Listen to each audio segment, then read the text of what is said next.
নমস্কার বন্ধুরা, নিউ রান্নাঘরে তোমাদের সবাইকে স্বাগত। বন্ধুরা, আজ আবারও একটি নতুন পর্বে তোমাদের সবাইকে স্বাগত জানাই। আজ এখানে আমি নিয়ে এসেছি দুধ। তো এখানে আছে বন্ধুরা 1 লিটার হয়ে আরও 250 গ্রাম, মানে 1250 গ্রাম দুধ আমি এখানে নিয়ে নিয়েছি।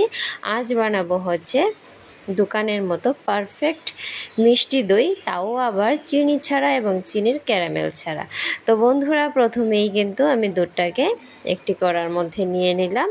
এখানে বলে দিচ্ছি 1250 গ্রাম দুধ আমি এখানে নিয়েছি, আর 1 লিটার দুধের দই আমি করব।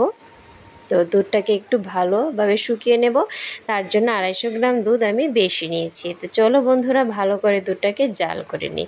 তো দেখো বন্ধুরা, দুধটা কিন্তু আমার জাল হয়ে যাচ্ছে, আর আমি মাঝে মধ্যে হাতা দিয়ে এরকমভাবে নাড়িয়ে নিচ্ছি দুধটাকে। আর এরকমভাবে দুধটা নাড়িয়ে নিলে মানে বেশ ভালো জাল হয়, ঘন হয়। তো এইভাবে জাল করে নিলে কিন্তু দুধটা ভালো হয়। আর প্রথমেই বলে দিচ্ছি, আমি কিন্তু চিনির ব্যবহার করব না, আর চিনির ক্যারামেলও তৈরি করব না, তাও কালারফুল দোকানের মতো পারফেক্ট মিষ্টি দই তৈরি করব। তো দেখো বন্ধুরা, অনেকটা দুধই কিন্তু আমার শুকিয়ে গেছে, অনেকটা দুধ শুকিয়ে গেছে, দুধটা বেশ ঘন হয়ে গেছে। তো চলো দুধটাকে আবারও এরকমভাবে নাড়াচাড়া কিছুক্ষণ করে নিই।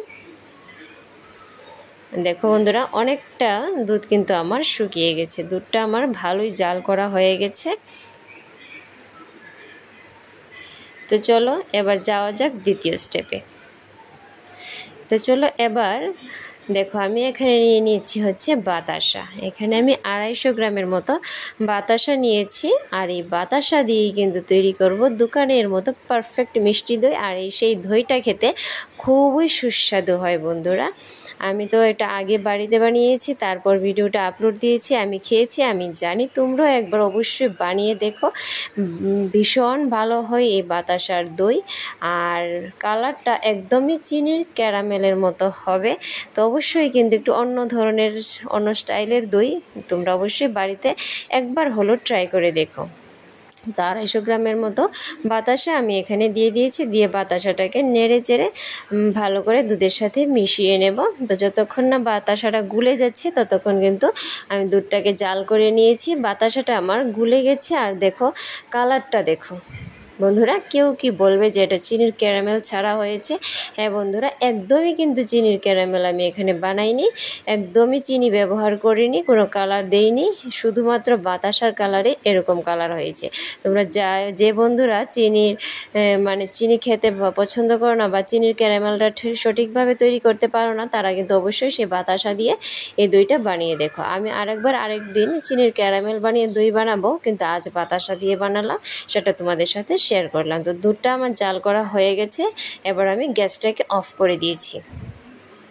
এবার গ্যাসটাকে অফ করেও কিন্তু আমি মানে দুধটাকে এইভাবে নাড়াচাড়া করব। এইভাবে নাড়াচাড়া করার কারণ হচ্ছে দুধের মধ্যে যাতে কোনো রকম সর না জমে যায়। সর জমলে আবার দইটা খেতে ভালো লাগবে না, যাতে কোনো সর জমে না যায় তার জন্য এইভাবে কিন্তু আমি নাড়াচাড়া করে ঠান্ডা করে নেব। ততটাই ঠান্ডা করব যাতে একটা মানে আমার আঙুলটা আমি চুবিয়ে রাখতে পারি। তো দেখো বন্ধুরা, আমি অনেকক্ষণ নাড়াচাড়া করে এবার দুধটাকে ঠান্ডা করে নিয়েছি, আমি আঙুলটা দিয়ে রাখতে পেরেছি। আর এবার দেখো, আমি এই পাত্রে দইটা বানাবো।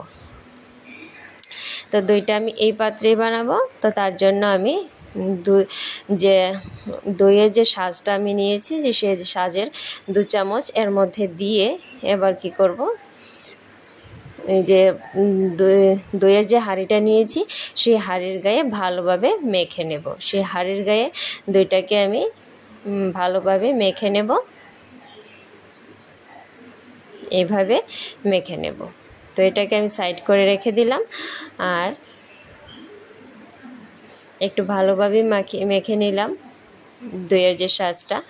তো 2 চামচ দই আমি এখানে নিয়েছি, আর এখানে দেখো আমি 4 চামচের 2 চামচ দই এর মধ্যে দিয়ে দেবো। তো আমি মিষ্টি দইটা নিয়েছি, দইয়ের সাজ হিসাবে আমি মিষ্টি দইটা নিয়েছি। অনেকে টক দইটা নেয়, টক দইটা নিলে কিন্তু আগে থেকে একটু ছেঁকে জলটা ফেলে দিতে হবে।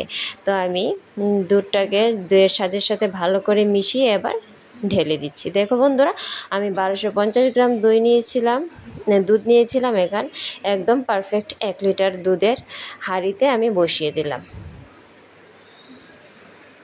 তো চলো এবার ঢাকা দিয়ে দিয়েছি এটাকে। তো এটাকে আমি 6 থেকে 8 ঘন্টার মতো রেখে দেব। তো এখন হচ্ছে বাজে বিকেল 3টা। তো আমি ভাবছি এটাকে আজ রাতে আর ভিডিও যদি না করতে পারি, কাল সকালে তোমাদের সাথে শেয়ার করব। তো এভাবে আমি কাপড় দিয়ে মোড়া দিয়ে এটাকে দইটাকে রেখে দেব।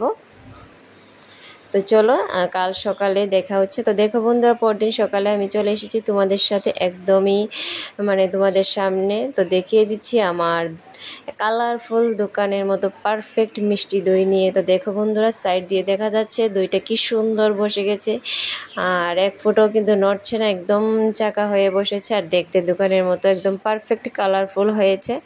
তো চলো একটু চামচ দিয়ে কেটে তোমাদেরকে দেখিয়ে দিচ্ছি। তো দেখো বন্ধুরা, কতটা সুন্দর, কতটা লোভনীয় হয়েছে, আর খেতে ততটাই দারুণ হয়েছে বন্ধুরা। একবার অবশ্যই বাড়িতে এইভাবে ট্রাই করে দেখো। তো চলো আমি চামচ দিয়ে কেটে কিছুটা নিচ্ছি, আর চামচ দিয়ে কাটাতে তোমরা অবশ্যই বুঝতে পারছো দইটা কতটা ঘন হয়ে বসেছে। তো চলো বন্ধুরা, আমার রেডি হয়ে গেছে কিন্তু একদমই দোকানের মতো পারফেক্ট মিষ্টি দই। তো আমার আজকের এই দই বানানোর পদ্ধতিটা যদি তোমাদের ভালো লেগে থাকে, আর আমার ভিডিওটা যদি তোমাদের ভালো লেগে থাকে, অবশ্যই একটি লাইক কমেন্ট শেয়ার করে দিও, আর চ্যানেলটিকে সাবস্ক্রাইব করে আমার পাশে থেকো। দেখা হচ্ছে অন্য আরেক দিন অন্য আরেকটি ভিডিওর সাথে। আজ এ পর্যন্তই, ধন্যবাদ।